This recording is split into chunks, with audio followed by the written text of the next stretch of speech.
नमस्कार प्रणाम। हम हैं रंजीत और श्री आदर्श दुर्गा पूजा समिति चक्की जो हम रील भी डाली आप सब देखिला जा।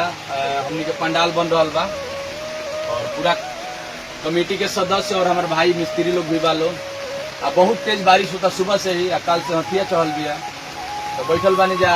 मन निकला तो भाई कहल हल गुनगुनाव कुछ चाहे कि भाई गायक संग रहे ना गायक संग रही थोड़ा बहुत तो गुनगुना दे बोले तो सूर्य गायक लेकिन गुनगुना दे। एगो छोटा सा आप सबके लाइन हम एक लाइन के सुना रहा बने।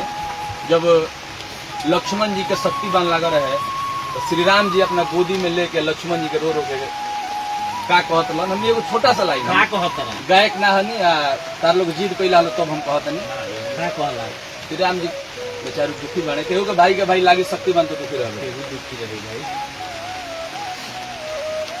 बान लागल हो जब दर्द भइल होई तब कि दुख हरे वाला दुखियन के दाता रोता।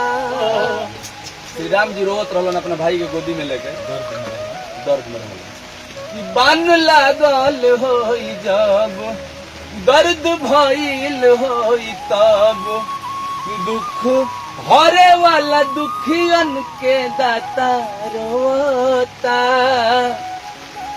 कि उठ के बैठ जाए प्यारे लखन आज तोहरोई भ्राता रोता।